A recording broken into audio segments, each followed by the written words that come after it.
buenos días, bienvenidos a este repaso de Costa Rica Noticias de 24 horas. Todo el desarrollo de las noticias nacionales, internacionales y deportivas, usted las puede seguir aquí con nosotros en Canal 13. Y por supuesto también nos puede acompañar en Facebook, en Cinar Costa Rica Noticias y en Twitter en @Cinar Noticias. Vamos de inmediato a hacer un repaso por nuestros titulares.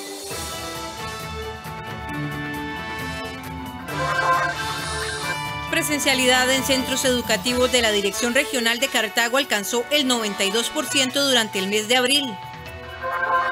En esta edición tendremos un debate sobre cuánto beneficiará o no a la economía nacional el proyecto de empleo público. Alajuelense llega al clásico invicto en el campeonato nacional mientras Saprissa suma 8 juegos sin ganar. Citas relacionadas con la emisión de licencias fueron habilitadas a partir de ayer miércoles a través del sitio web de Educación Vial o del Banco de Costa Rica.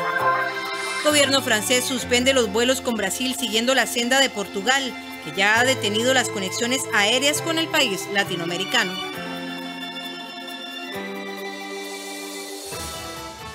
OSA contará con una nueva delegación policial que albergará hasta 10 oficiales y cuenta con una infraestructura de casi 490 metros. La inversión de esta obra fue de 245 millones de colones otorgados por la Comisión Nacional de Emergencias. Una nueva delegación policial se inauguró en el cantón de Osa este miércoles. La infraestructura es de 489 metros cuadrados y posee vestíbulo de acceso hacia una zona de atención al público, oficinas, celdas, cocina, patio, parqueo interno y externo. Además, tapia perimetral, iluminación externa e interna, habitaciones y zonas verdes. La nueva delegación albergará hasta 10 oficiales. Esta delegación no solamente va a impactar el distrito centro de Ciudad Cortés, sino que se va a ver beneficiado los demás distritos, porque desde aquí va a operar la cantonal, todos los sistemas de comunicación, los sistemas operativos, aquí Valladraque, Sierpe, Bahía Ballena, Palmar, Piedras Blancas y Ciudad Cortés se van a ver favorecidos de manera directa de este proyecto de infraestructura. La inversión total de esta delegación fue de 245 millones de colones, otorgados por la Comisión Nacional de Emergencias. Es una inversión en el orden de los 245 millones más todo el proceso de remodelación y adecuación que ha sido inversión del Ministerio de Seguridad Pública. Nos demuestra que el trabajo coordinado, articulado entre las instituciones, entre los gobiernos locales, los comités municipales de emergencia y las instituciones nacionales rinde frutos. Sí, es la casa de los policías. Los policías pasamos el 80% en nuestro lugar de trabajo. Es aquí donde convivimos, donde nuestros compañeros se vuelvan hermanos, donde nos vemos como una familia y por supuesto pues estamos muy contentos de tener una casa tan bonita donde dar nuestro servicio. En la actividad de inauguración estuvo presente el viceministro de Seguridad Pública, Randall Vega Blanco, junto a Alexander Solís, presidente de la Comisión Nacional de Emergencias, y miembros de la Fuerza Pública y la comunidad. La presencialidad en centros educativos de la Dirección Regional de Cartago alcanzó el 92% durante el mes de abril, esto cumpliendo con los protocolos contra la COVID-19. La Dirección de Educación de Cartago hace un llamado al retorno a la presencialidad en aras de mejorar la calidad de la educación. En la mayoría de las escuelas y colegios de la provincia de Cartago, los alumnos están recibiendo lecciones desde los centros educativos de forma presencial. Al menos en la Dirección Regional de Cartago, las clases presenciales llegan al 92% de la población estudiantil. Este circuito, el 02, es ejemplo, según el Ministerio de Educación Pública, del comportamiento generalizado en el resto del país. Aunque no cuenta con datos exactos a nivel nacional, Giselle Cruz, ministra de esa cartera, aseguró días atrás que logró percibir en la serie de giras que hizo en el país una dinámica similar. Víctor Orozco, director regional de Cartago, explicó que desde la dirección están haciendo todo lo posible para ir aumentando el porcentaje de alumnos que asisten a clases presenciales, por lo menos 2 veces a la semana. Reiterar que la dirección regional de sus casi 74.000 estudiantes, solamente hay 6.000, que significa prácticamente un 8% en virtualidad. Nosotros hemos iniciado un fuerte proceso de convencimiento a padres, madres, directores y docentes de que es importante que los estudiantes reanuden y regresen paulatinamente a los centros educativos. Según esa dirección, para el mes de marzo se tenían 66.923 estudiantes en las aulas, lo que representa un 91%, mientras que para el corte al mes de abril la cantidad subió a 67.834, que equivale al 92%.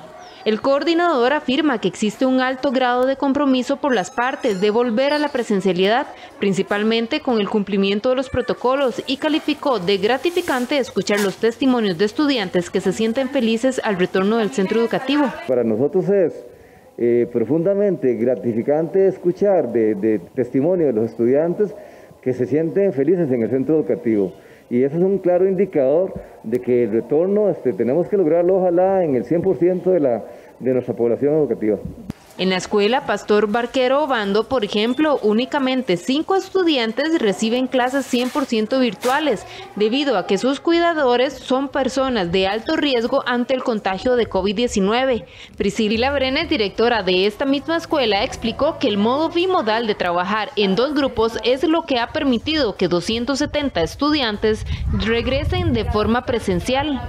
Bueno, creo yo que esto va a ser muy propio del contexto, ¿verdad? En el caso de nosotros, en el Centro Educativo Pastor Barquero, la mayoría de los estudiantes en la virtualidad lo hacían a través de celulares o lo hacen, ¿verdad?, con recargas, lo que hace que la conectividad sea más débil. Constantemente se cae el internet, dejando al estudiante por fuera. Y no todos los estudiantes tienen este acceso. Entonces, la presencialidad es primordial para poder salir adelante con los programas de estudio. Los expertos en educación insisten en la necesidad de continuar impulsando la educación presencial y el efecto positivo que puede tener la presencialidad en el avance del aprendizaje.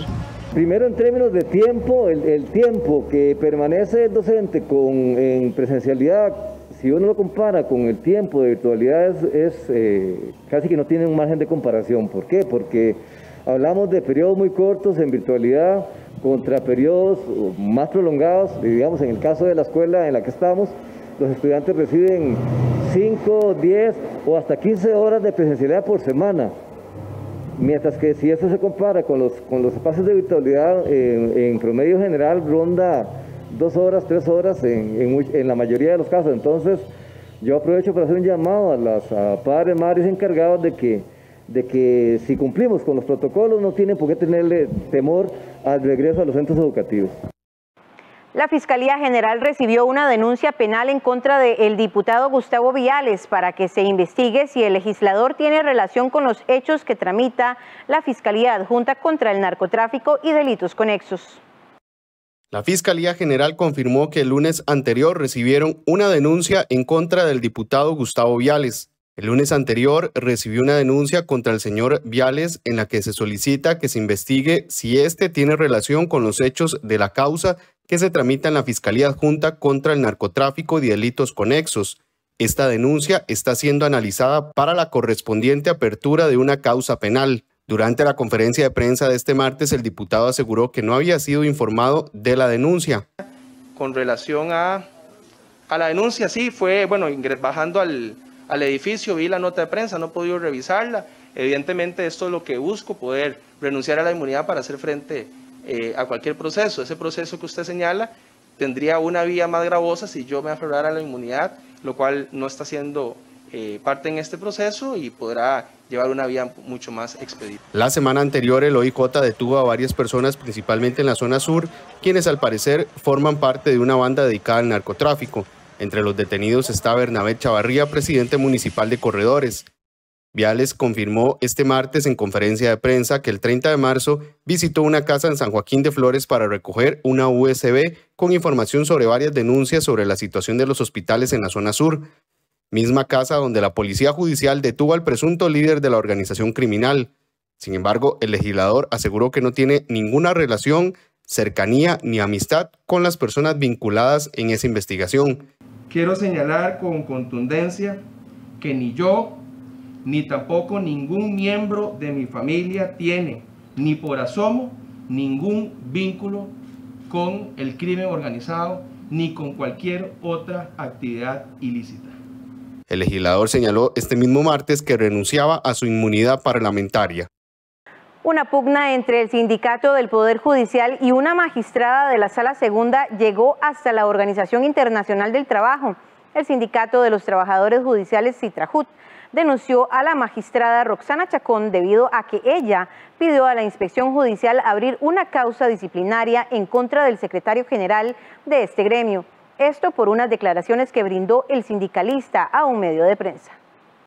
Pero como tenemos baja calidad en las personas que están ahí en el primer poder de la República, que es la Asamblea Legislativa, vamos a tener elecciones, por ejemplo, de magistrados como el de Celso Gamboa, que en la vida había hecho una sentencia, el que tenemos ahorita, el de Roxana Chacón. Esa señora llegó a ser funcionaria judicial el día que la nombraron magistrada. Nunca había trabajado para el Poder Judicial y hoy la tenemos de magistrada y a veces es terrible ver sus intervenciones donde se nota un amplio desconocimiento de muchos aspectos importantes de lo que es el derecho laboral. Estas fueron parte de las declaraciones que dio el secretario general de Citrajut, Jorge Cartín, a un medio de prensa y que inició la pugna entre el sindicalista y la magistrada. Por esta razón, la magistrada interpuso la queja el pasado 15 de marzo ante la Inspección Judicial, alegando que desmerecen su condición profesional, la ridiculizan como magistrada de la Corte Plena, colocándola como una persona sin capacidad profesional para el cargo que desempeña, la descalifican y acudiendo a la violencia de género. Es por esa razón que ahora el sindicalista enfrenta un proceso administrativo disciplinario. A razón de esto, interpusieron un recurso de amparo para impugnar el procedimiento administrativo, alegando violación a la libertad de expresión y del fuero sindical. El lunes pasado, la magistrada acudió a la Sala Constitucional para constituirse en parte del proceso y mediante un comunicado de la oficina de prensa señalaron: como laboralista, la jerarca judicial reconoce y respeta las actuaciones que ejercen representantes sindicales en el marco de los derechos que la ley les asiste. El sindicato fue más allá y llevaron el caso hasta la OIT. Bueno, básicamente lo que nosotros estamos tratando aquí de hacer notar con estas denuncias que hemos estado haciendo es precisamente que se está tratando de coartar el derecho a la libertad de expresión, que en este caso tiene una connotación especial porque está asociado, digamos, a las actividades que realiza, en este caso mi persona, como parte de las funciones o de las actividades que realizo como secretario general de un sindicato. Entonces, esta libertad de expresión no solamente está amparada en la Constitución política como tal, donde yo tengo todo el derecho de emitir mis percepciones, ¿verdad?, de manera respetuosa. El abogado laboralista Kendall Ruiz nos explica cómo funciona la libertad sindical. Es una protección que hay para las personas que forman parte de un sindicato, sea en una comisión o en la directiva. Entonces, si yo formo parte de la comisión o la directiva, entonces yo tengo una protección. ¿Y cuál es esa protección? Que no se me puede despedir del modo convencional por una simple falta, sino que también tengo que iniciar un procedimiento para determinar si esa falta se da.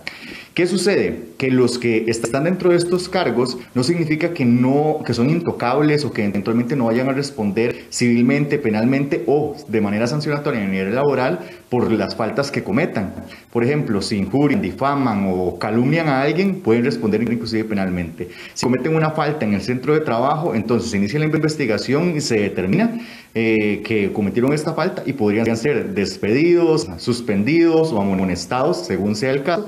Este miércoles intentamos conocer la posición de la magistrada, pero nos indicó que no se iba a referir hasta que se resuelvan los procedimientos. Después de 7 años alejado de la política, Rolando Araya luchará por una candidatura presidencial en el Partido Liberación Nacional. Araya asegura que él no contar con padrinos políticos no le resta méritos y que planteará una propuesta clara para mejorar la situación económica del país. Aunque en el 2010 se alejó del Partido Liberación Nacional y se postuló como candidato a la presidencia del Partido Alianza Patriótica, Rolando Araya luchará nuevamente por convertirse en el candidato verde y blanco para las elecciones del 2022. Araya, quien cuestionó la adhesión de Antonio Álvarez de Santi a José María Figueres, aseguró que no contar con padrinos políticos no le resta méritos y considera que su experiencia e ideas le permitirán sacar al país de la crisis económica y política que vive. Con el mío, ¿no? Yo tengo mi propuesta, sé lo que represento en el Partido Liberación Nacional y bienvenidos los apoyos, bienvenidos los respaldos que uno reciba. pero en otra ocasión escuché a Oscar Arias decir sin padrinos y sin muletas, porque pues yo no quiero referirme de mala manera al entendimiento o pacto que hicieran Antonio Álvarez y Figueres, pero esos son como el agua y el aceite. El país deberá saber oportunamente qué fue lo que pactaron, ¿no? Y yo no creo que vaya a ser de aceptación de los costarricenses lo que de ahí resulte. El aspirante a la presidencia ya tiene los 29 millones de colones del costo de inscripción que obtuvo por medio de donaciones y un crédito a un particular. Costó mucho, me confieso, costó mucho porque el ambiente no está fácil para esto, ¿no? Y yo no tengo una fortuna como para ponerlo. Pues sí, recibí bastantes contribuciones y un préstamo pequeñito, ¿no?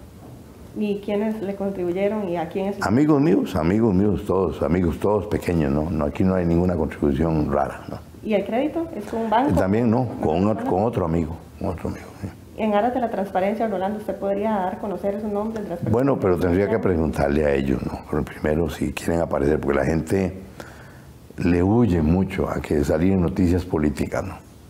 Araya se inscribirá este viernes a las 12 mediodía en el Balcón Verde. Silvia Hernández del Partido Liberación Nacional y María Vita Monge del Partido Unidad Social Cristiano lucharán por la presidencia del Congreso este 1 de mayo. Luego de 3 reñidas votaciones, la fracción de Liberación Nacional designó a Silvia Hernández como candidata a la presidencia del Congreso a partir de este 1 de mayo. La diputada ganó a sus otros 2 compañeros de bancada, Warner Jiménez y Jorge Fonseca, quienes también aspiraron a dirigir la Asamblea Legislativa. Hernández dijo que ahora iniciará conversaciones con las distintas bancadas para obtener los votos y lograr una agenda de consenso. Plantear algunas discusiones que abran, ojalá, una última legislatura para lo que yo quisiera llamar una década, para la siguiente década. Por ejemplo, las discusiones con hidrógeno verde. Ya hay proyectos sobre la mesa, ¿cómo podemos ir planteando esa discusión?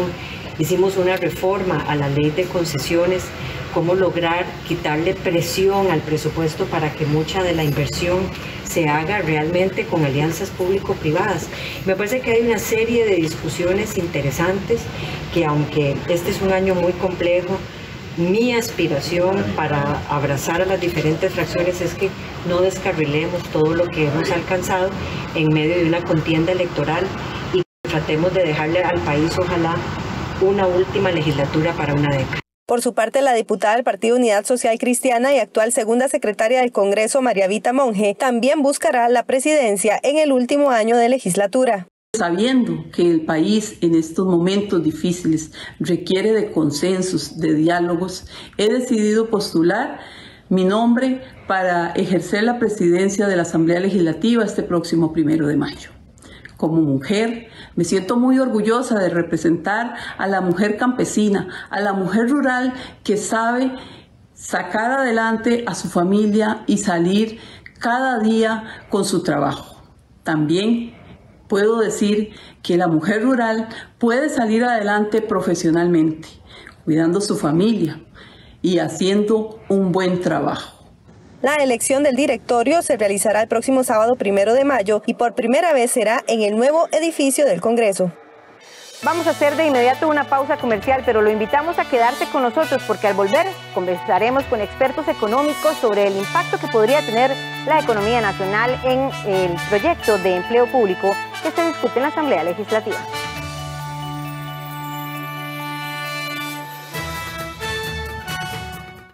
Acompaña a tus hijos e hijas en el uso de las tecnologías. Navega con ellos, explica los riesgos, establece horarios y busca espacios de conversación. La tecnología es una aliada. Sé responsable del uso seguro que hagan los niños y niñas. PANI y Gobierno de la República. A veces nos cuesta ahorrar porque tenemos que sacar tiempo para pasar dinero de una cuenta a otra.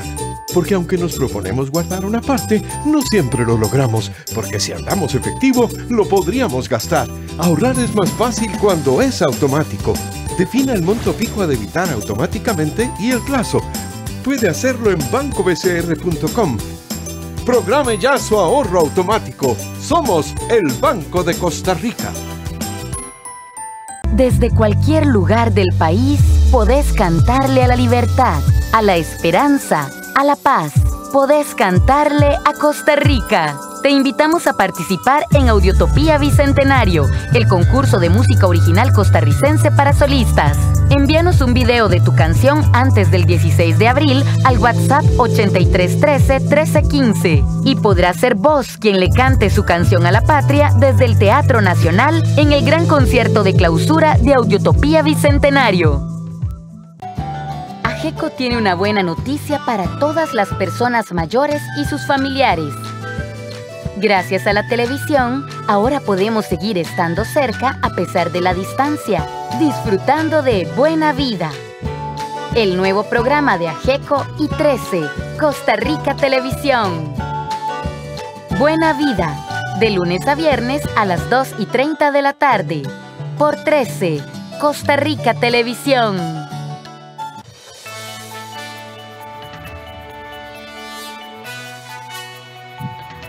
Y tal y como lo anunciamos antes de ir a la pausa comercial, tenemos esta mañana en Costa Rica Noticias 2 expertos que nos podrán poner en perspectiva y ampliarnos la visión del proyecto o marco de empleo público que ha venido a ser un tema bastante importante en los medios de comunicación y entre todos los costarricenses, el futuro de muchos empleados públicos de nuestro país, un gran sector laboral.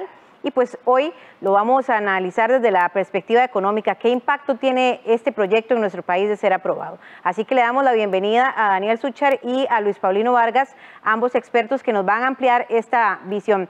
Quisiera de una vez saludarlos y dejarlos con la palabra para que cada uno en su momento me puedan explicar desde su perspectiva de ser aprobado este proyecto, de qué forma repercute en la economía de nuestro país, positiva, negativa, podemos cuantificar cuánto podría ser ese impacto. Vamos a empezar saludando a don Luis Paulino. Buenos días, Luis Paulino. Buenos días, Elki, buenos días a Daniel. El proyecto de empleo público, yo lo que diría es que es una especie de desperfecto bastante monstruoso, ¿verdad? Bastante mal hecho, contrahecho. Inspirado por criterios tremendamente autoritarios y centralizadores y tiene gravísimos problemas, entre otras cosas, porque no solamente entrega un poder hipertrofiado a Mideplan, sino que le asigna responsabilidades técnicas a Mideplan que es imposible que Mideplan pueda atender satisfactoriamente. O sea, al mismo tiempo que le dan un tremendo poder, lo obligan a tener que resolver una multiplicidad de cuestiones, de problemas, de aspectos que tienen que ver con una multiplicidad de instituciones públicas muy heterogéneas entre sí, con exigencias, con necesidades muy heterogéneas entre sí. Entonces, lo que tenemos entre manos es un monstruito que crea un monstruo, que es Mideplan, un superministerio con un poder hipertrofiado, con una cantidad de responsabilidades gigantescas en sus manos. Es imposible que Mideplan pueda satisfacer apropiadamente todas esas exigencias. Y me temo que tratando de resolver un problema, porque efectivamente hay problemas en los sistemas de remuneración de las instituciones públicas sobre los cuales hay que trabajar a fin de corregirlos, admitiendo que esos problemas efectivamente existen. Sin embargo, esta manera de resolverlos lo que va a generar son problemas mucho más grandes. Va a generar, me imagino yo, que muchos entrabamientos, muchas inconsistencias, muchos problemas, muchas dudas y muchas interrogantes van a ir surgiendo en el camino conforme Mideplan tenga que emitir reglamentos, circulares, documentos, guías, lineamientos para toda la diversidad de instituciones públicas que quedan bajo su control. Entonces, si este proyecto logra salvar la sala cuarta, que a mí me parecería absurdo que lo salve, porque este proyecto prácticamente reescribe la Constitución de Costa Rica, prácticamente reinventa la Constitución de Costa Rica, pero suponiendo que salve eso, lo que vamos a tener es una cosa monstruosa en manos del Mideplan que yo creo que va a generar entrabamientos, rigideces e ineficiencias mucho peores que las que se quieren hoy día corregir. Don Daniel. Elki, buenos días para ti, para todos los oyentes y por supuesto un cordial saludo y buenos días para Luis Paulino. En el tema del empleo público, ¿por qué llegamos a esto? Bueno, obviamente no es un secreto para nadie, existe un peso en un 50% del presupuesto nacional corriente, digámoslo así, se va en salarios en la función pública. Eso hace que se disparen las alarmas. Por el otro lado, según la Contraloría General de la República, 100 colones se van en salarios, 106 se van en pluses. Entonces es ahí donde hemos llegado al punto en el que tenemos que arreglar este tema, porque el déficit fiscal, por supuesto, bien conocido por todos, no le estamos llegando. Ahora, coincido con Luis Paulino, algo que hemos dicho en otras plataformas, esto no tiene nada que ver con Mideplan. Mideplan es un ministerio de planificación, él ayuda a planificar y le tiene que dar, ya sea al Servicio Civil o al Ministerio del Trabajo, la responsabilidad de poder llevar a cabo todo este orden que tiene que estar. Que el rector sea la Mideplan, no estoy de acuerdo. Esto es una opinión de Daniel Sucher, en el cual no debería estar. Mideplan es para planificar. Ahora bien, ¿qué es lo que hemos visto en este momento? Bueno, que si bien es cierto, estas anomalías que hay a lo largo de las más de 300 instituciones públicas que hay en Costa Rica, porque muchos salarios divergen en la misma posición, una posición X se puede repetir en diferentes instituciones y obviamente tiene distorsiones, es ahí donde tenemos que buscar cómo arreglar todo esto. El problema acá es que hay que hacer la ley de empleo público, hay que hacerla, pero no esta. O sea, esta lo que hay que hacer es arreglarla para que podamos tener una finanza pública a mediano y largo plazo, vuelvo a repetir, mediano y largo plazo, de forma mucho más armoniosa. Este tipo de actividades que se están realizando contrarreloj, porque eso es lo que está sucediendo, todo el mundo anda con la presión de que hay que sacar algo. Puede ser que podamos tener una ley de empleo público que no sea la más correcta. Está clara el diagnóstico, y es que tenemos una gran cantidad de anomalías, pero lamentablemente hemos visto que se han ido dando tumbos a lo largo de estas discusiones. Me preocupa mucho, vuelvo a repetir, coincido con Luis Paulino, es algo que hemos dicho en las plataformas, redes sociales, que Mideplan sea el rector de todo esto cuando no es el que debería estar liderando este tipo de leyes, ni mucho menos la responsabilidad de los salarios de la función pública. Sí, vamos a empezar con las coincidencias. Precisamente, ustedes me parece que coinciden en que sí hay que hacer una intervención en el sector público, en que hay que trabajar y reordenar un poco el sistema como se ha venido generando, que creo que es lo normal en cualquier institución que tiene muchísimos años de funcionar. Creo que seguimos trabajando y funcionando con estatutos y modos de hace muchísimos años que incluso podrían estar hasta obsoletos. Y no solamente resulten abusivos, también injustos. Hay una gran variable en todo este espacio del sector público que hay que ir nivelando y ajustando. Creo que coincidimos todos en que hay que ordenar la casa, creo que es importante, y sí me gustaría también lanzarles esta pregunta: si no es Mideplan, ¿quién tendría que ocuparse de esta tarea? Y ustedes tienen libertad también para interactuar y también para participar. No me voy a dirigir a ninguno de los dos, sino que me gustaría la respuesta de ambos. Bueno, Elki, yo lo que diría es que hay formas más simples de resolver las cosas. Por ejemplo, si preocupa que en algunos casos se den algunos poquitos salarios muy altos, bueno, podríamos tener una ley de alcance general para todo el sector público que establezca un límite máximo a los salarios que se puedan pagar en cualquier institución pública. Si preocupa que haya una divergencia excesiva entre el salario máximo y el salario mínimo que en determinadas instituciones están pagando, podríamos también establecer regulaciones de alcance general para establecer un múltiplo máximo entre el salario más alto y el salario más bajo en las diversas instituciones.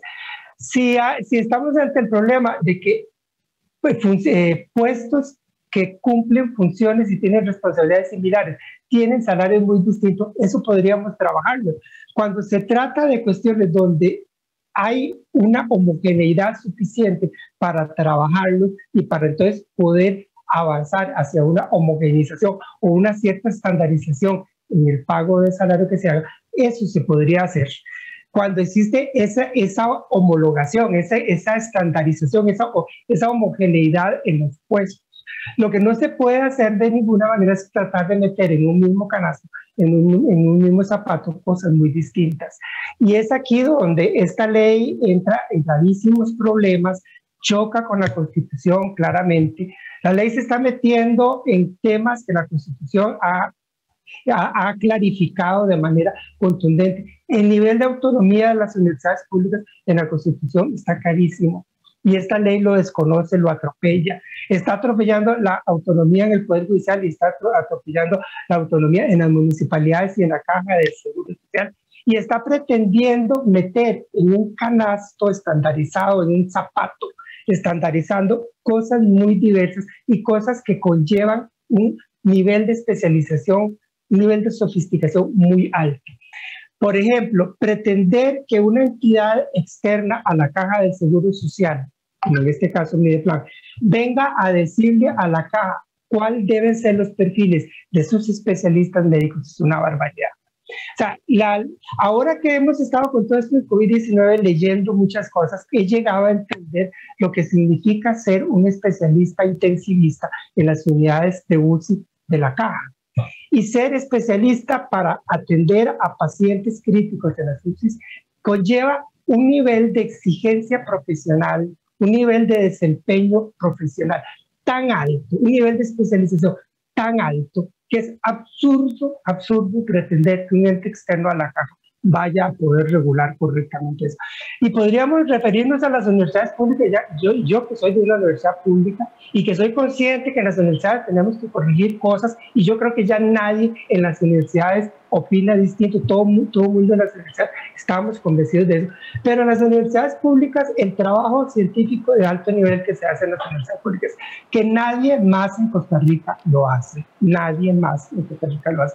Eso conlleva también niveles de profesionalización, de especialización, de formación académica y de exigencia académica, que es absurdo pretender que un ente externo a las propias universidades pudiera regularlo correctamente. Desde el punto de vista técnico, perdón, ya termino, desde el punto de vista técnico es una estupidez, aparte que es violencia contra la Constitución de la República, y eso hay que subrayarlo.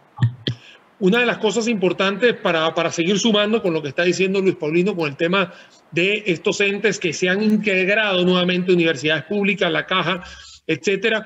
Acá hay algo que está muy claro, y es que hay una gran cantidad de puestos que son mismos puestos en otros lados, de secretarias, BDLs, seguridades, etcétera. Entonces es ahí donde uno tiene que agarrar y decir, ok, déjame ir homologando todo esto. Al igual, tanto la Universidad Nacional como la Universidad de Costa Rica han mencionado que ellos mismos reconocen de que existe una gran cantidad de diferenciaciones entre los mismos puestos que se han utilizado. Igual en la parte de las municipalidades e incluso en el tema de la Caja Costarricense del Seguro Social hay muchas posiciones, otras no, otras coincido, es verdad, no se le puede estar agarrando a un cardiólogo especialista en algo, obviamente no va a tener un par, pero sí por lo menos esa es una persona.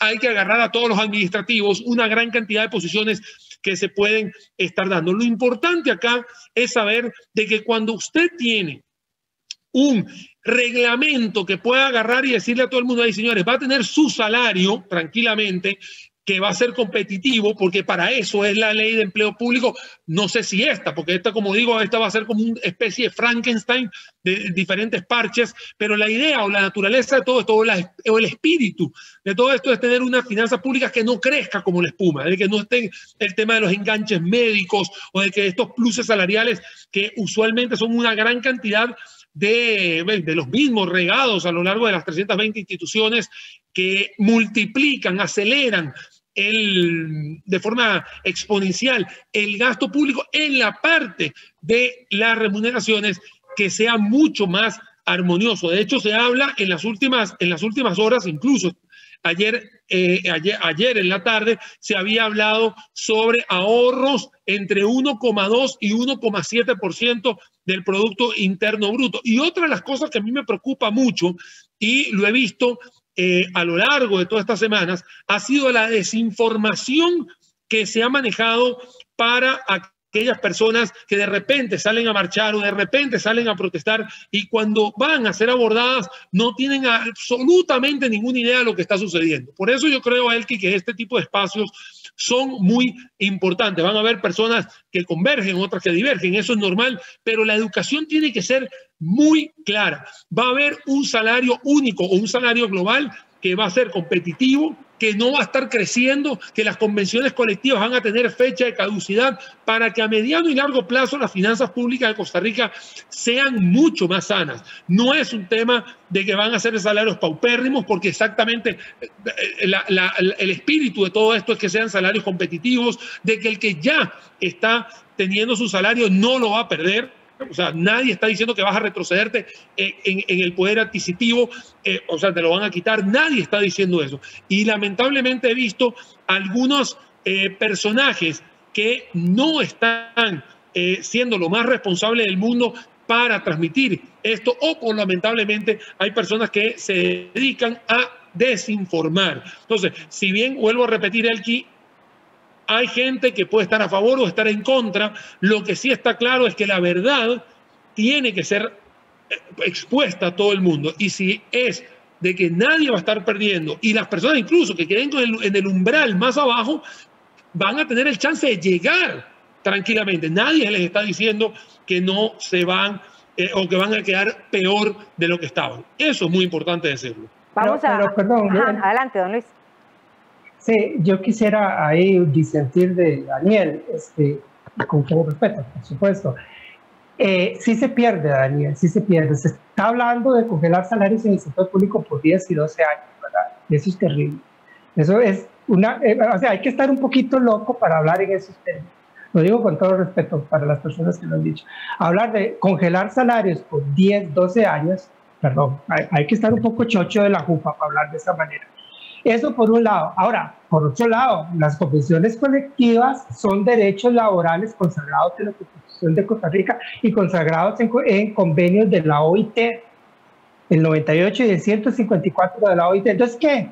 ¿Nos vamos a volar todo eso? ¿Nos volamos la Constitución? ¿Nos volamos los convenios internacionales? ¿Desconocemos derechos laborales legítimos? Es que aquí hay mucho de fondo. No solamente es el tema económico, hay unos asuntos de derechos, de constitucionalidad, de leyes, de compromisos internacionales que aquí están siendo pisoteados. Y si el tema fiscal nos interesa, por favor, veamos un poquito mejor los datos. La parte de remuneraciones, en lo que al gobierno central se refiere, la parte de remuneraciones creció entre 2009 y 2013, pero después de eso se estabilizó. De ahí en adelante ya no siguió creciendo, incluso decreció ligeramente en términos porcentuales como porcentaje del Producto Interno Bruto. Ahora, está bien, yo estoy de acuerdo, las remuneraciones no pueden seguir creciendo como en un momento en los últimos 10 años crecieron, estamos de acuerdo en eso. Hay que acompasar ese crecimiento de las remuneraciones de acuerdo con las condiciones de la economía costarricense. Pero si nos interesa el tema fiscal, discutamos otros temas que no sea solo lo que afecta a los empleados y las empleadas públicas, porque parece que aquí toda la culpa se la quieren echar a los empleados y las empleadas públicas y todo el muerto se lo quieren echar a los empleados y las empleadas públicas. ¿Qué tal si hablamos de una reforma tributaria realmente progresiva y realmente justa? ¿Qué tal si hablamos de combatir el fraude fiscal con verdadera decisión, con verdadera energía, admitiendo que el fraude fiscal en Costa Rica es muy alto? No sabemos la cifra exacta, cuál sea, pero sabemos que es muy alto. ¿Por qué esos temas no le entramos? ¿Por qué toda la artillería está dirigida contra los empleados y las empleadas públicas, convertidos en los malos de la película, los forajidos de esta película, ¿verdad? A las cuales hay que castigarlos por todos los medios? Ajustemos lo que haya que ajustar en el empleo público. Yo estoy de acuerdo en que trabajemos en ese sentido, completamente comprometido con esa idea de que hay que mejorar cosas en el empleo público. Pero no reduzcamos el problema a eso, porque ese si acaso es un fragmento de toda la problemática que enfrentamos. Lo que pasa, Luis Paulino, es que la entrevista hoy es sobre empleo público. Aquí vos y yo hemos estado en diferentes escenarios y hemos hablado de todo. Y hoy estamos hablando de empleo público. No podemos desprenderlo del contexto. Coincido completamente de que hay más cosas, que hay que resolver. De hecho, cuando yo estuve en las mesas de diálogo se hablaron de muchísimas cosas y obviamente refortalecer Hacienda y fortalecer el SICOP y muchas cosas. Pero hoy, como nos están invitando para el tema de empleo público, al final no es un tema de los malos de la película, porque en realidad no es un tema de que sea el funcionario malo. Incluso dentro de la reforma del empleo público está la valoración o la calificación de aquellos empleados como cualquier persona los está haciendo en cualquier lugar. Ahora, si en otro momento ya hablamos sobre otros temas, y con muchísimo gusto los podemos conversar. De hecho, usted lo sabe muy bien y lo sabemos todos, de que no se reduce solo ese problema. Lo que pasa es que la entrevista de hoy es solo eso. Y a partir de ahí sí podemos decir, ¿es culpa del funcionario? Jamás. El funcionario nunca va a tener la culpa de nada. Es un tema de que las leyes que se fueron haciendo a lo largo de los años les dieron chance de hacer convenciones colectivas, que hoy en día se le suman una gran cantidad de pluses que lamentablemente están creciendo como la espuma una gran cantidad de salarios. Entonces, lo que se hace es buscar la forma de que tener un salario único, que tenga un salario competitivo, y que, por supuesto, las personas que van ingresando no ingresen con salarios paupérrimos, entren con salarios del umbral de cada una de las posiciones que van a estar. De hecho, las posiciones van a tener un umbral por la responsabilidad o la operación que va a tener cada una persona, vamos a decir, una secretaria, un secretario, una de seguridad, un profesor, o sea, todo el mundo, y a partir de ahí, por supuesto, ir armonizando la parte de la función pública desde el punto de vista de nómina. Pero obviamente sabemos que hay una gran cantidad de aristas que hay que resolver, y obviamente ahí está, que quedamos siempre a la disposición de seguir conversando más cosas, no hay problema. Sí, que me interesa que discutamos acá. Sí, tal vez para incluir, don Luis Paulino, para incluir dentro de la discusión que estamos teniendo en este momento, hemos hablado de los pluses, pero también hablemos de las anualidades, porque es un punto muy sensible que hemos escuchado a muchos funcionarios públicos defender y también a muchos otros atacarlo. El aumento anual o semestral también ha significado un golpe importante.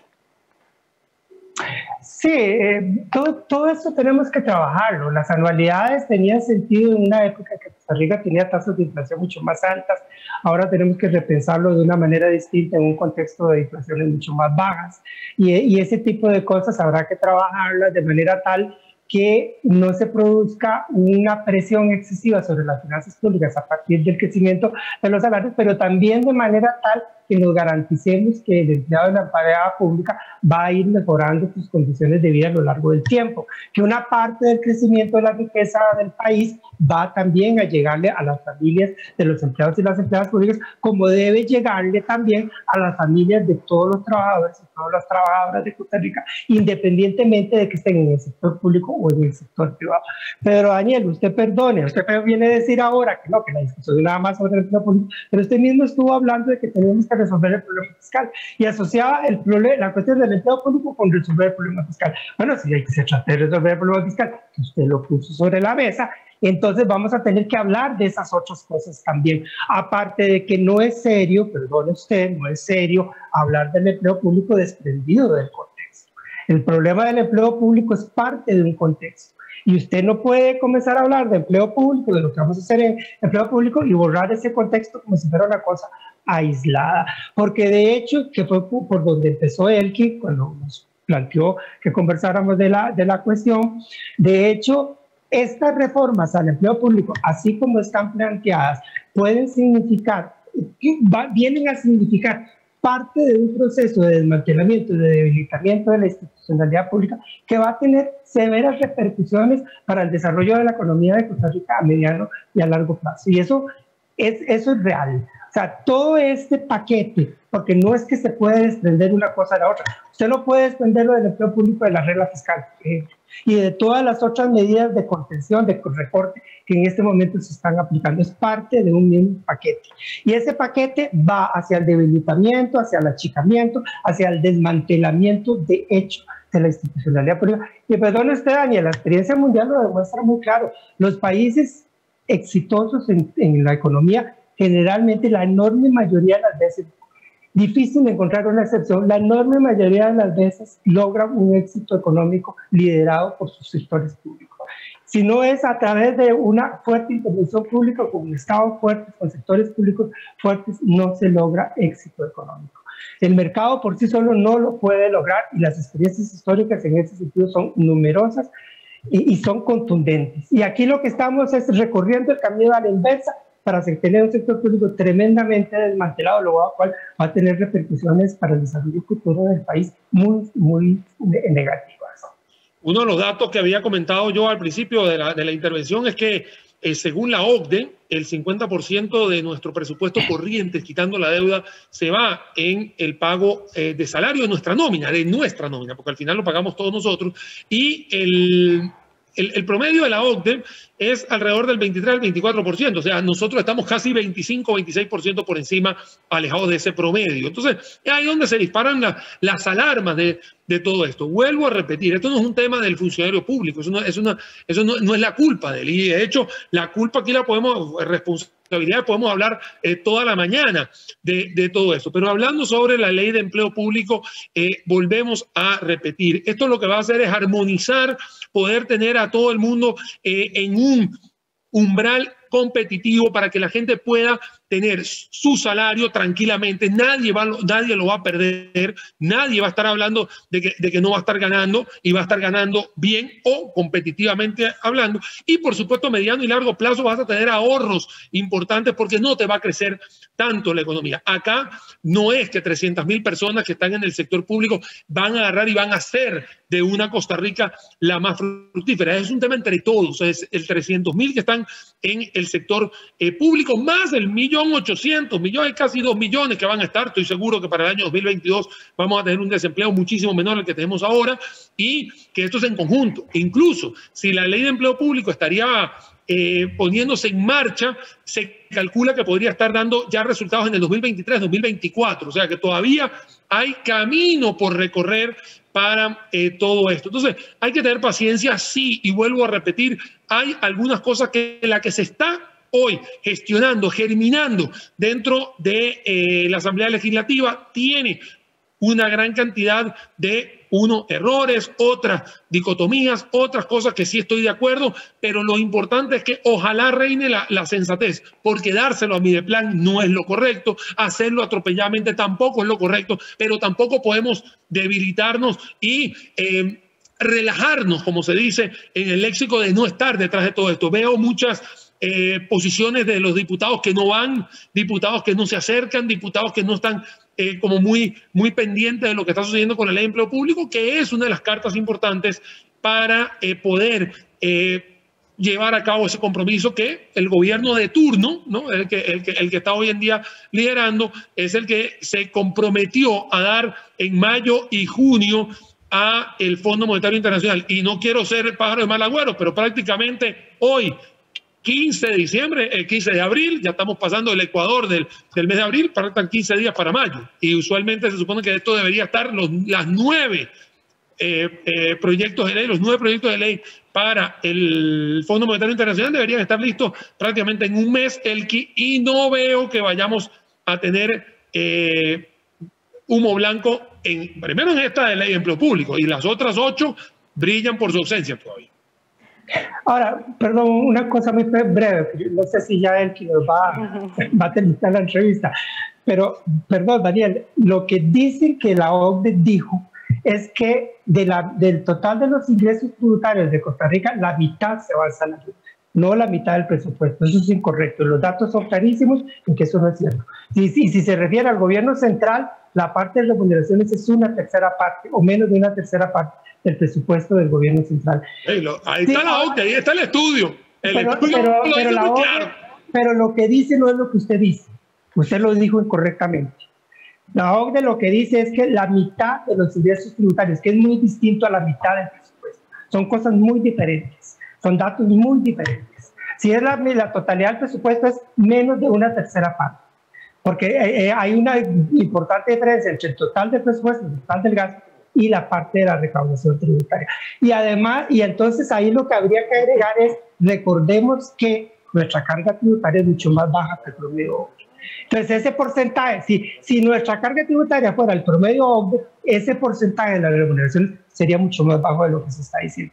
No necesariamente sería el 25%, probablemente quedaría todavía un poco por encima del 30%, pero la diferencia no sería tan abismal como se pretende hacer creer al hacer esa comparación con la OCDE. Que si quieren comparar en eso, pues comparemos en todo. Comparemos, por ejemplo, en cuánto es la carga tributaria en la OCDE, por ejemplo, o comparemos cuánto es el aporte de los impuestos progresivos en la OCDE relativamente al aporte de los impuestos progresivos. Claro, por supuesto, también podríamos comparar cómo se administran los recursos en la OCDE y cómo se administran los recursos acá, que por supuesto ya lo conocemos aquí en Latinoamérica. Si usted quiere, nos ponemos finos y comparamos cuánto paga un ciudadano o una ciudadana de Dinamarca en impuestos por año, comparado con cuánto paga un ciudadano o una ciudadana de Costa Rica en impuestos por año. ¿Y cómo se administran? Porque lo importante no es tanto la plata, sino en qué se gasta, señor, ¿no? Sí, señor, pero usted no puede hacer chocolate sin cacao. Una cosa es tener la cantidad de dinero que puede tener el sector público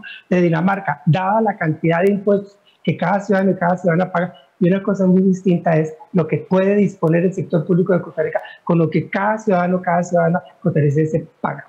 Y ya de eso los interrumpo y les agradezco muchísimo su participación. Como dijo don Daniel, nos queda todavía varias semanas para poder definir el futuro de este proyecto y pues desde ya invitadísimos, ¿verdad?, para que en los próximos días podamos retomar esta discusión y hilar todavía más delgado sobre otras líneas que no pudimos abarcar hoy. A don Luis Paulino y a don Daniel, de verdad muchísimas gracias. Quisiera muchísimo más tiempo para que podamos hablar, pronto lo tendremos y los estaré invitando nuevamente. Gracias a usted, porque siempre es un placer conversar, discutir sanamente con Luis Paulino, siempre es así. Encantado, con muchísimo gusto. Muchísimas gracias. Pasen buen día. Igualmente. Y con datos muy desiguales, Saprissa y Alajuelense llegan al Clásico Nacional del Torneo de Clausura. Al volver de la pausa, le contamos este y otros detalles del mundo deportivo.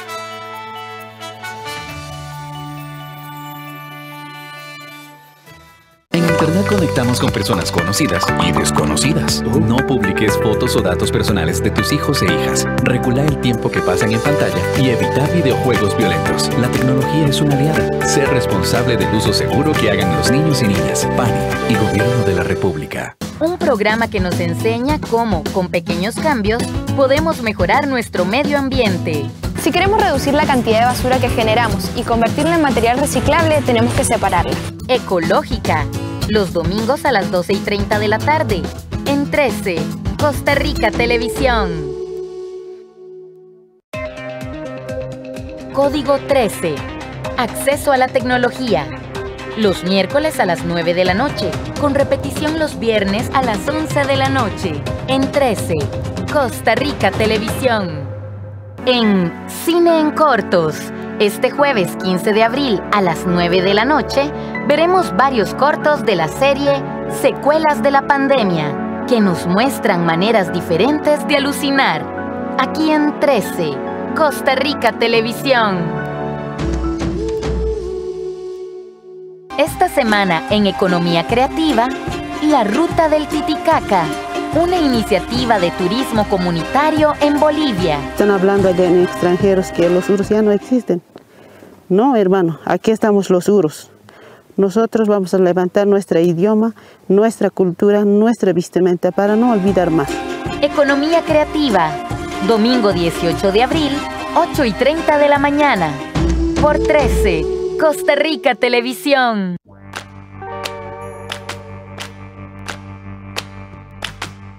El Ministerio de Educación Pública, la Universidad Estatal a Distancia y la Comisión Costarricense de Cooperación con la UNESCO te invitan a ser parte de El Mundo de Nani. Hola, yo soy Nani. Me encanta pintar, correr, brincar, jugar bola y por supuesto bailar.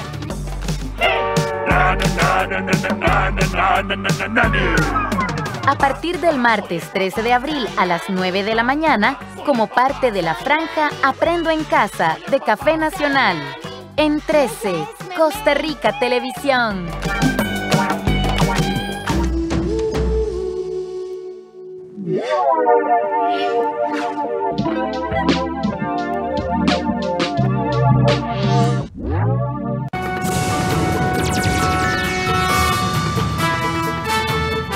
El fútbol nacional no logra un boleto a segunda ronda de la Liga de Campeones de CONCACAF desde el 2015. No obstante, con el formato de series a ida y vuelta, todos los equipos han quedado eliminados Al respecto, aparte de la siempre resaltada diferencia económica, hay muchas razones que repasamos a continuación.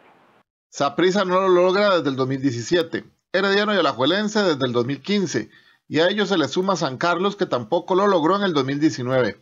Hablamos de los fracasos seguidos y contundentes de los equipos que han representado a Costa Rica en los últimos años en el torneo de la CONCACAF. El cambio de formato, lejos de haber ayudado, parece que perjudicó más, ya que la última vez que Morados, Manudos y Florenses clasificaron a una segunda instancia de este torneo fue cuando hubo fase de grupos. Con series de ida y vuelta, nadie consigue superar la barrera. Quitando ya la realidad pretexto del poderío económico de aztecas y estadounidenses, ¿qué otras razones se encuentran para lo que sucede? Nuestro torneo no ha sido el mejor, un torneo apático, un torneo donde un equipo tiene 7, 8 partidos que no gana y los más restantes que le siguen no le dan cacería, muchos empates, se juega casi que a no perder, pero no se busca cómo ganar. Hay mucho conformismo en los clubes, yo diría que de la parte de técnica hay mucho conformismo, hay mucho reciclaje de técnicos, no sé, hay muchas cosas, pero principalmente la dinámica de juego es muy pausada en nuestro país. Fútbol lento y hasta cansino y sin ideas, se contraponen a estilos mucho más rápidos con jugadores más versátiles, según también lo entiende el técnico Horacio Esquivel. Muchas cosas que en el mundo del fútbol están cambiando y nosotros nos estamos quedando. Y no solo a nivel de equipo, a nivel de selección, ya estamos igual, vamos con un porcentaje muy bajo, competitivamente hablando. Entonces yo creo que tenemos que buscar la manera de cómo revertir eso en las ligas menores, meterle intensidad a los altos rendimientos, meterle intensidad al trabajo, buscar la manera de ser muy ofensivos. Los equipos son muy ofensivos y yo creo que los rivales, son muy ofensivos y nosotros estamos en un letargo, un conformismo. Repito, el torneo nuestro no es el ideal. No hablo del formato porque es indiferente, pero sí hablo del volumen de juego de los equipos. Siendo así, el fútbol nacional ve pasar los años con los mismos resultados que cada vez son más desastrosos, tanto a nivel de clubes como de selección. Alajuelense armó un equipo para dar la pelea en CONCACAF, pero un error administrativo dejó a la liga sin sus principales hombres para el partido más importante. El fracaso manudo se consumó en la cancha, pero se gestó en las oficinas. Pocas veces un fracaso tiene culpables en todos los frentes. El campeón nacional tuvo 2 rivales en la primera ronda de la Liga de Campeones de CONCACAF. En la cancha enfrentó al Atlanta United. Fuera de ella, su principal verdugo estuvo en sus propias oficinas. El técnico Andrés Carevic no tuvo a toda la planilla a su disposición, a pesar de que ésta se construyó para ganar el campeonato nacional y dar la pelea en CONCACAF. Cuando ficharon al cubano Marcel Hernández, lo hicieron con la esperanza de que pudiera resolver su problema legal y así poder participar en los juegos en el extranjero, algo que no sucedió.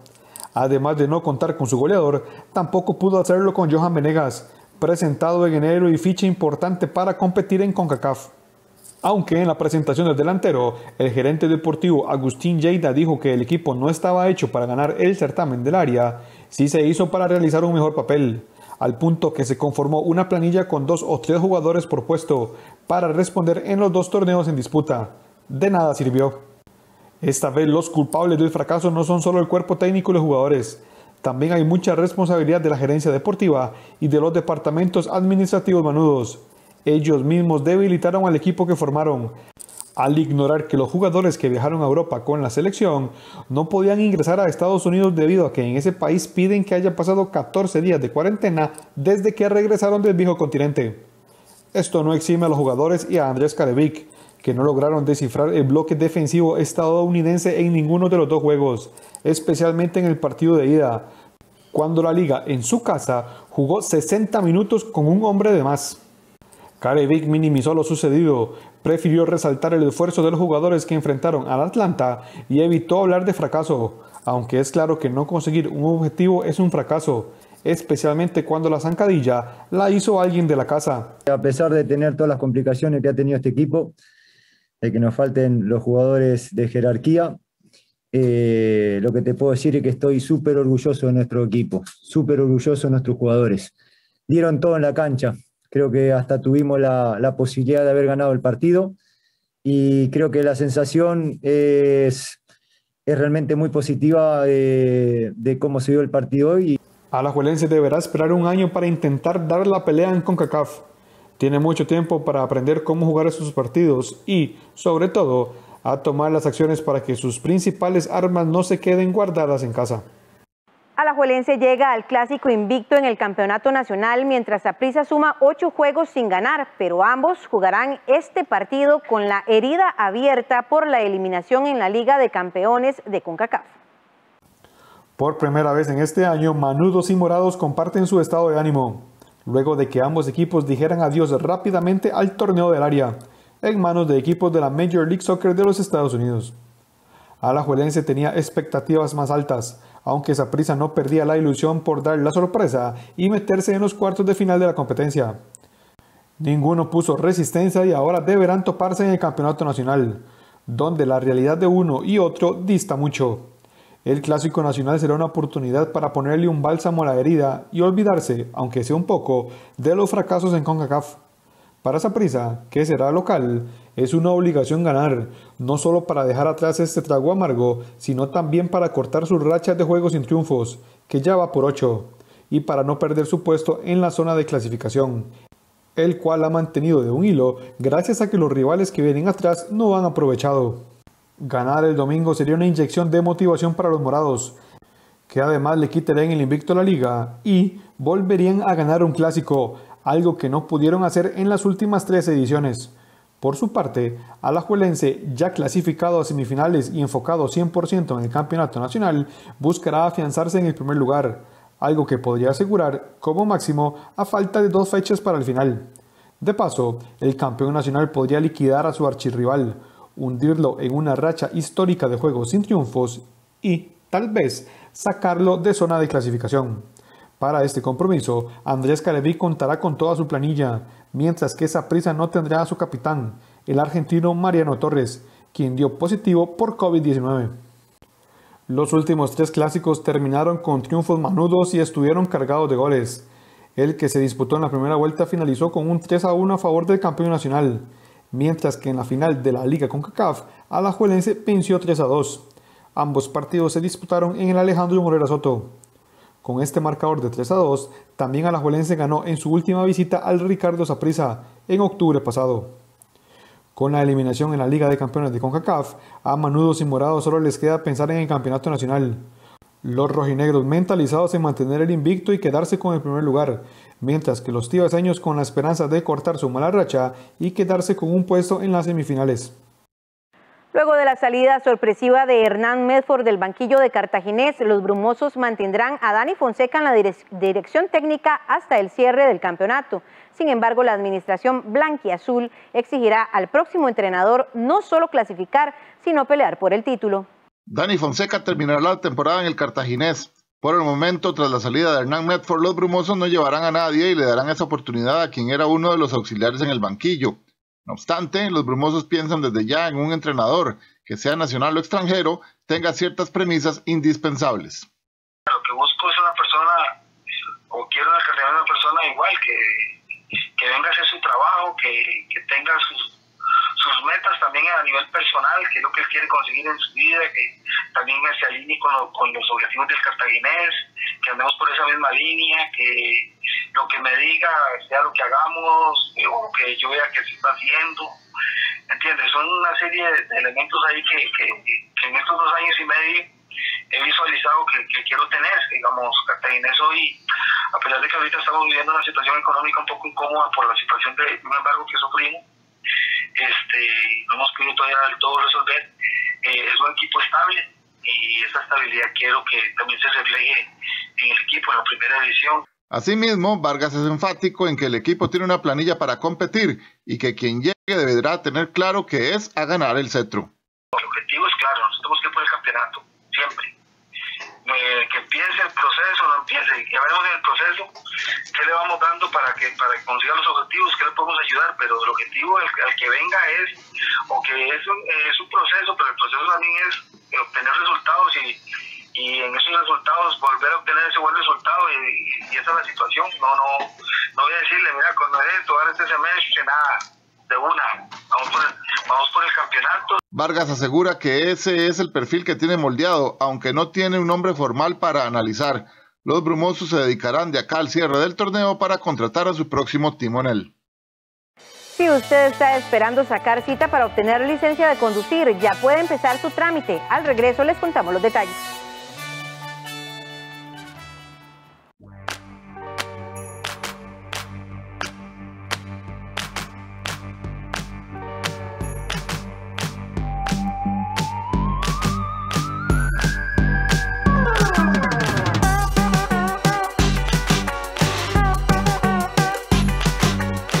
Hola, yo soy Nani. Me encanta pintar, correr, brincar, jugar bola y por supuesto bailar.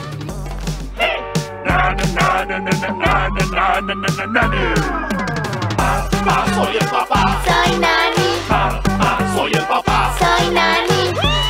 Soy el papá. Soy Nani. Y ella es Memé. Monstruos, diversión, aventuras y color. Ritsu es el mayor de 3 hermanos. ¿Cancerígeno? Cuando su madre es hospitalizada debido a una enfermedad, él debe hacerse cargo de ellos. Encárguense de este desorden y yo les haré algo de cenar. Así él va descubriendo el maravilloso mundo de la cocina, pero todo empieza a complicarse cuando descubre que es adoptado. Aun cuando Kyoko y tú no están conectados por sangre, también eres el niño precioso de Kyoko, así como Shirabe y Kanade. Una comida para el corazón. Una historia familiar que nos conmoverá. De lunes a viernes a las 11:30 de la mañana. Solo en 13. Costa Rica Televisión. Pague menos por mes para tener más dinero disponible. El BCR le compra el saldo de sus tarjetas de crédito con una tasa preferencial. Solicite su compra de saldos a través de nuestros canales digitales. Somos el Banco de Costa Rica. Lo que sucede en nuestras comunidades, de costa a costa, informando a todo el país. Costa Rica Noticias Regional. Todos los días a la 1:30 de la tarde. Y los martes, luego de Soluciones del 13. Aquí en 13, Costa Rica Televisión.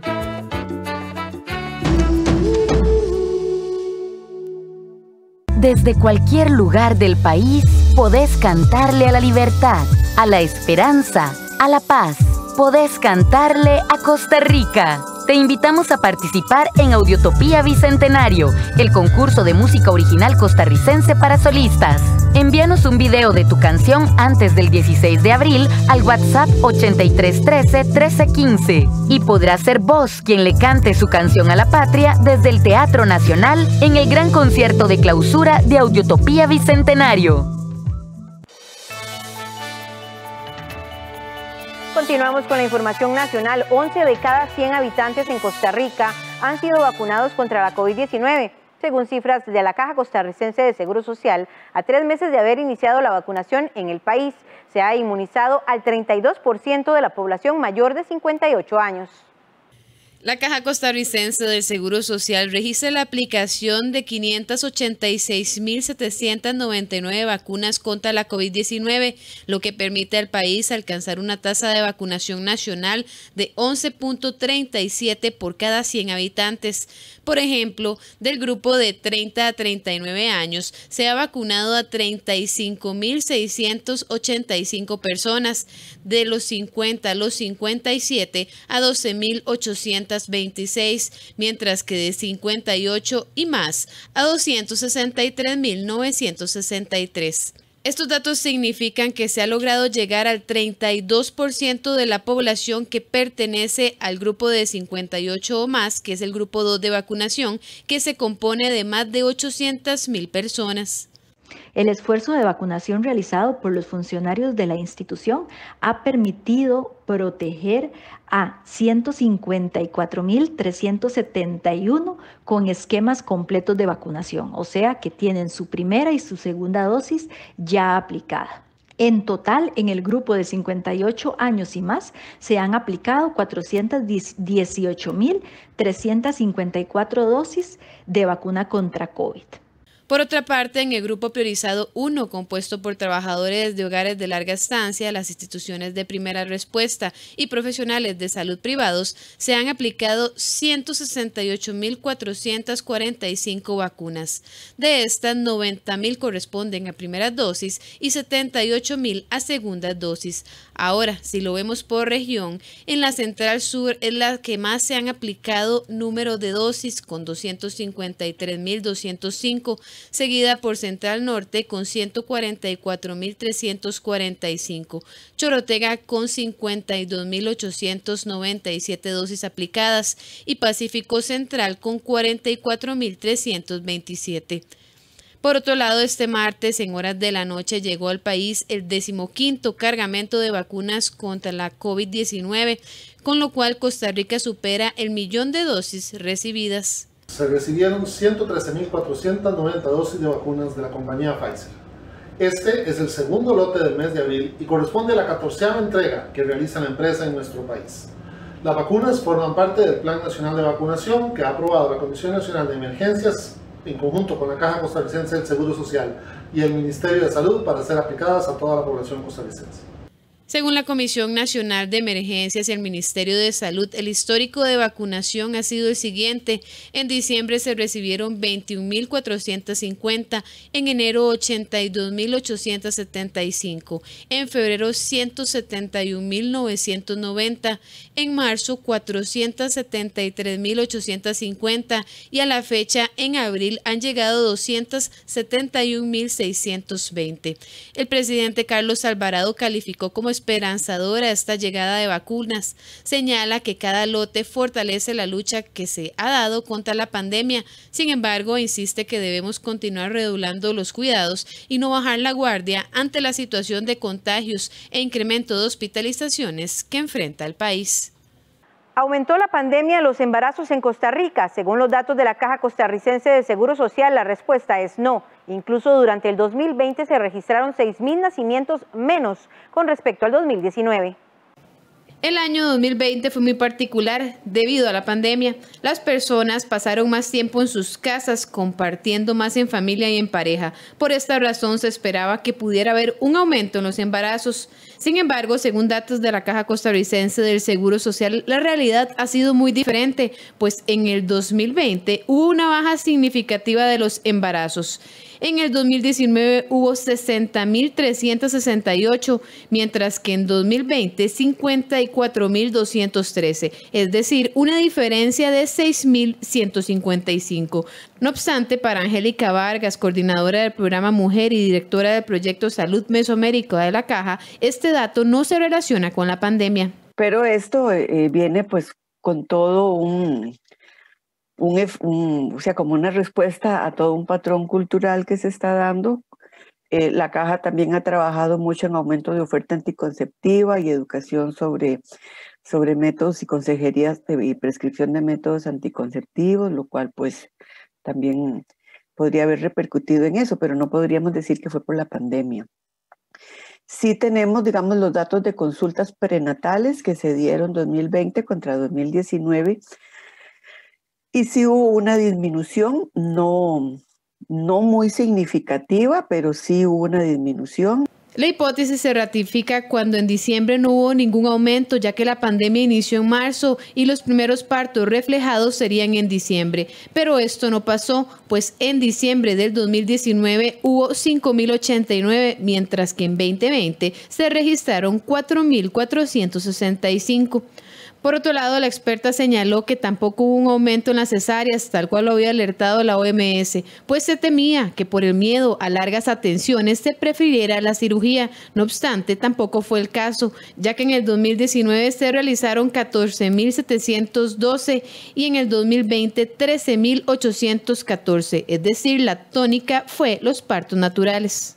También por ahí en algún momento se dijo que iba a subir el número de cesáreas porque se le iba a hacer cesárea a todas las pacientes que tuvieran COVID.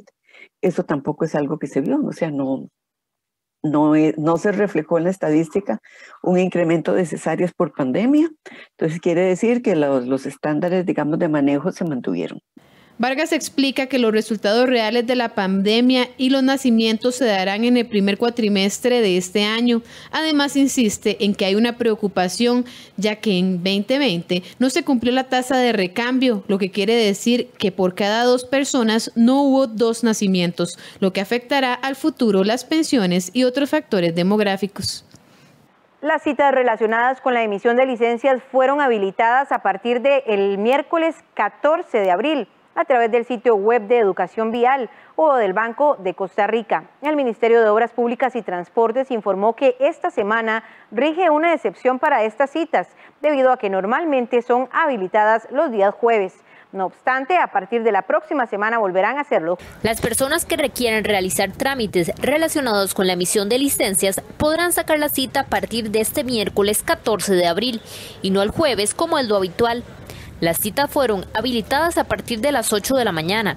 Se trata de trámite de renovación de licencia, solicitud o renovación del permiso de conducir y homologaciones. Los espacios se otorgan a través del sitio web de educacionvial.go.cr. A partir de la próxima semana, las citas se seguirán habilitando como es lo usual los jueves. La excepción aplica solo para esta semana. Los requisitos para solicitar esta cita son realizar el pago por concepto de renovación, máximo 10.000 colones, estar al día con la cancelación de multas o que la misma esté en proceso de impugnación y no contar con más de 5 puntos acumulados por infracciones. Las licencias también pueden renovarse mediante el Banco de Costa Rica, sacando una cita que se puede agendar por la línea gratuita 800 BCR Cita. De acuerdo con el Ministerio de Obras Públicas y Transportes, solo en los 3 primeros meses de este año, 6.580 conductores fueron sancionados por conducir con su licencia o el permiso temporal de manejo no vigentes. La crisis que vive Brasil por el aumento de casos positivos de COVID-19 le está pasando factura por toda Europa. Francia, al igual que Portugal, cancelaron los vuelos procedentes de este país. Al volver de la pausa, les contamos los detalles.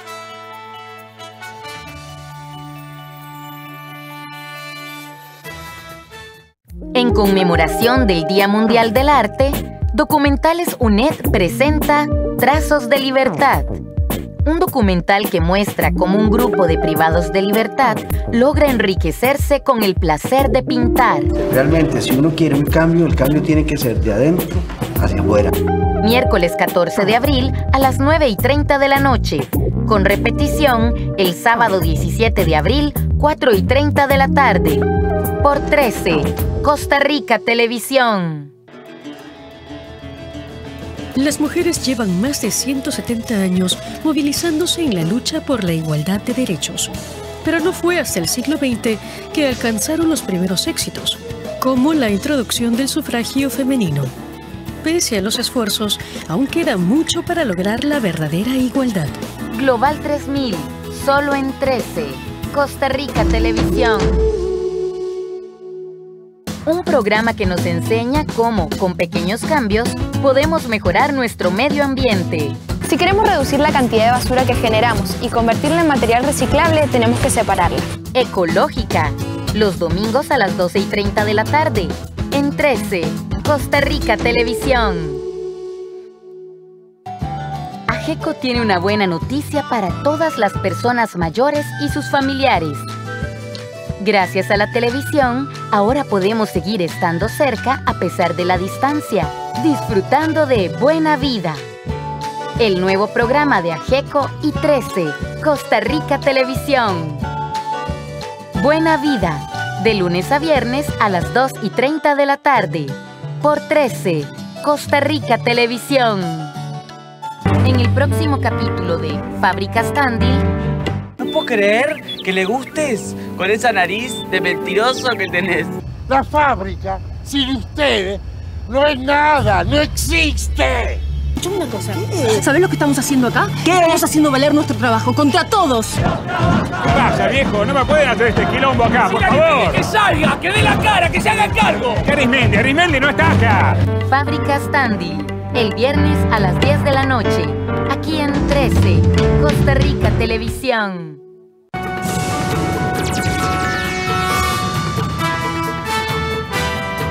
El fin de la guerra de Afganistán se acerca para Estados Unidos y la OTAN. Tras 2 décadas involucrado en un conflicto irresoluble, el presidente Joe Biden ha anunciado que retirará las tropas antes de la simbólica fecha del 11 de septiembre.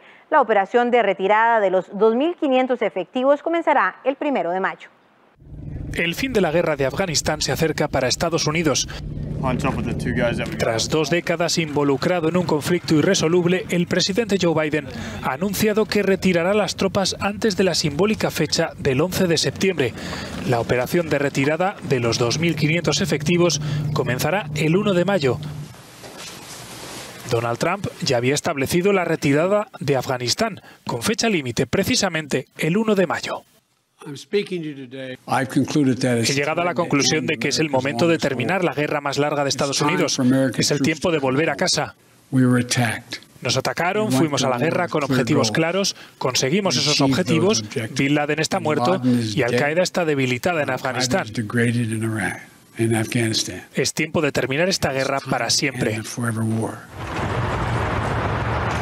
Un mensaje que decide ver el vaso medio lleno en un conflicto que costó 2.200 vidas estadounidenses, 20.000 heridos y $1 billón.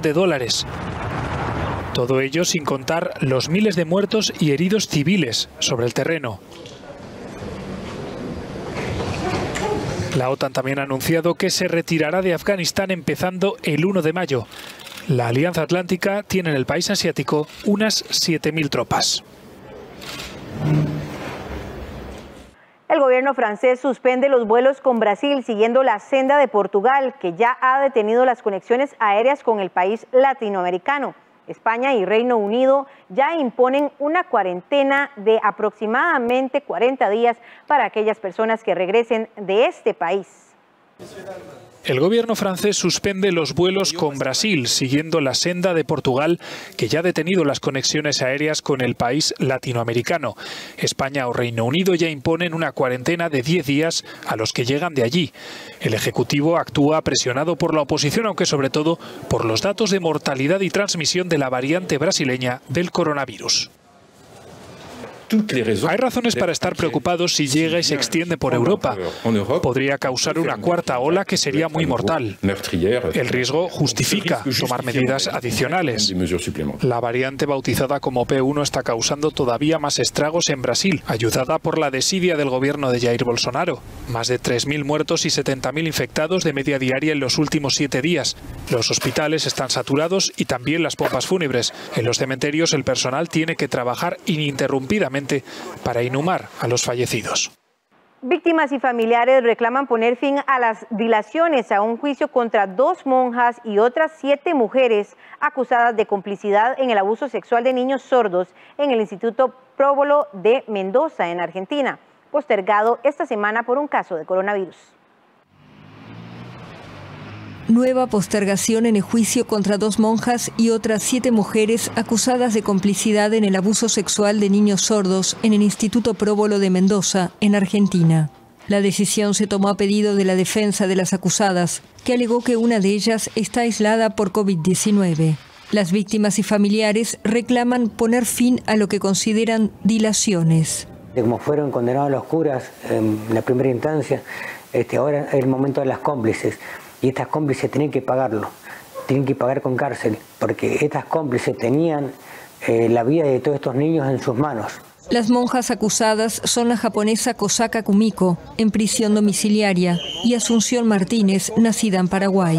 También la representante legal del Próbolo, una psicóloga, una cocinera y 4 directoras que se sucedieron entre 2004 y 2016, cuando ocurrieron los abusos y violaciones de niños de entre 4 y 17 años. Estamos hablando de niños y niñas adolescentes que sangraban, niños y niñas adolescentes que gritaban de dolor. Entonces, la expectativa es que realmente se condene y se condene con la severidad que tienen este tipo de casos. Por su parte, la defensa de las monjas de la congregación Hermanas de la Huerta deplora lo que considera una condena anticipada de la opinión pública. Y queremos demostrar básicamente cómo se ha producido la manipulación y la tergiversación y el uso de estas personas, y cómo además eso ha condicionado la opinión pública. Entonces es una gran oportunidad para la verdad, sea cual sea. El nuevo proceso se lleva a cabo después de que en noviembre de 2019 la justicia condenara al sacerdote argentino Horacio Corbacho a 45 años de cárcel y al italiano Nicola Corradi a 42 años por abuso sexual y violación de niños en el instituto. Un jardinero y un ex monaguillo también fueron condenados. Uruguay ha pasado de ser uno de los ejemplos en la lucha contra el coronavirus a ser el país suramericano con más muertes por COVID-19 por habitante y quinto del mundo. Caceroladas en Montevideo entre el enfado y el estupor. Uruguay ha pasado de ser uno de los ejemplos en la lucha contra el coronavirus a ser el país suramericano con más muertes por COVID por habitante y quinto del mundo. Los números de infectados han crecido exponencialmente en los últimos días, pero el gobierno de Luis Lacalle Pou sigue apelando a la libertad responsable y no decreta un confinamiento obligatorio. Muchas actividades están suspendidas, como las clases, y el ingreso en el país está muy restringido. Al otro lado del Río de la Plata, las infecciones han vuelto a marcar un nuevo récord. Hace ya 2 semanas que el país vive un vertiginoso aumento de los casos de COVID-19, lo que ha llevado a un incremento en la presión en los hospitales y UCIs. Por ello, desde el viernes pasado y hasta el final de mes, rigen nuevas restricciones a la circulación nocturna, entre otras medidas. En Paraguay, a la presión hospitalaria por el aumento preocupante de los contagios se une la dificultad para encontrar medicamentos para luchar contra la reacción al COVID. El país también tiene además dificultades para acceder a las vacunas, aunque espera normalizar la recepción de dosis a finales de este mes. Bogotá anunció la alerta roja hospitalaria tras superar la ocupación del 75% de las camas de UCI, aunque los contagios suben en todo el país. Además de la capital, el presidente Iván Duque anunció que Medellín y las ciudades caribeñas de Barranquilla y Santa Marta, en total 12 millones de personas en el país, se confinarán el fin de semana y solo las actividades esenciales estarán permitidas. Circunstancias similares también serán aplicadas. Y también sobre... El presidente mexicano López Obrador anunció que el país ha comenzado con la fase 1 de su vacuna, llamada Patria, una inyección que espera esté lista para finales de 2021. Un horizonte que da esperanza al tercer país con más muertos por COVID-19 del mundo. Dinamarca decidió descartar definitivamente la vacuna contra COVID-19 de AstraZeneca por sus pocos habituales, aunque graves, efectos secundarios. Dinamarca descartó definitivamente el miércoles la vacuna contra el coronavirus de AstraZeneca. Sin embargo, aclaró que comparte la opinión de que los beneficios de este inmunizante superan a su riesgo y agregó que su decisión es coyuntural. No es porque creamos que es una mala vacuna. Estamos de acuerdo con la evaluación de la Agencia Europea de Medicamentos. Nuestra decisión es contextual y específica para la situación actual en Dinamarca, sabiendo que hemos vacunado a la mayoría de nuestra población en riesgo. Estamos vacunando con un volumen muy grande a pesar de continuar sin la vacuna de AstraZeneca, y también tenemos muy buen control de nuestra epidemia. A las cerca de 150.000 personas que recibieron una dosis de esa vacuna, se les ofrecerá otra para su segunda. Dinamarca había sido la primera nación europea en suspender por completo el uso de esta vacuna el 11 de marzo, con el objetivo de estudiar más profundamente sus efectos secundarios. El país registró 2 casos graves de coágulos sanguíneos en personas que recibieron una primera inyección, uno de ellos fatal. En el mes que ha pasado, investigamos intensamente esta señal con expertos nacionales e internacionales, y estamos convencidos de la plausibilidad y causalidad de este síndrome raro pero muy grave de trombocitopenia trombótica inmunitaria. Tenemos una estimación de riesgo de 1 en cada 40.000 vacunados. Queda aún por ver qué hará Dinamarca con su stock de vacunas de AstraZeneca, unas 200.000 dosis que están almacenadas en refrigeradores. Y hemos llegado al cierre de esta entrega informativa. Agradecemos su compañía y le recordamos que nos puede seguir en Costa Rica Noticias, en Facebook como Cinar Costa Rica Noticias y también en Twitter como @CinarNoticias. A las 12 mediodía, más información en nuestro noticiero.